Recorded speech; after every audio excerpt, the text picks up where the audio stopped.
আমাদের মধ্যে অনেকেই আছে যারা গ্রামে থাকতে পছন্দ করেন। সো তারা এটাও জানেন যে গ্রামে অনেক ভৌতিক কিছু ঘটে।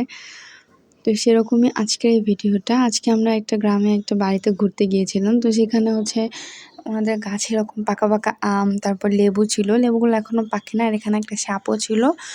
যেটা হচ্ছে আমি ভিডিও করি নাই বিকজ আমি সাপ অনেক বেশি ভয় পাই। আর গ্রামে সবচেয়ে বেশি আমার ভয় লাগে সেটা হচ্ছে গ্রামে অনেক ভৌতিক অনেক ঘটনা ঘটে। যেমন হচ্ছে এই যে বাড়িটা দেখতে পাচ্ছেন, যেটা এখন প্রায় হচ্ছে গিয়া ত্যাগ করা, এটাতে কেউ থাকে না, যেটাকে আমরা নর্মালি বরিশালের ভাষায় ছাড়া বাড়ি বলি। তো এটাতে অনেক কাহিনী ঘটছে। যখন নাকি এ বাড়িটা ওনারা করতে নিছে তখন ওদেরকে নিষেধ করা হয়েছে, মানে স্বপ্নের মাধ্যমে নিষেধ করা হয়েছে, বাট ওনারা না শুনে তারপর ওটা করার প্ল্যানিং করছে। তো এরপরে ওনারা অনেক সাফার করছে, অনেক মারাও গেছে ফ্যামিলির অনেকে। যাই হোক, তো কাদের সাথে এরকম ভৌতিক কাহিনী ঘটছে আমাকে অবশ্যই জানাবেন। আর ভালো থাকেন। আল্লাহ হাফেজ।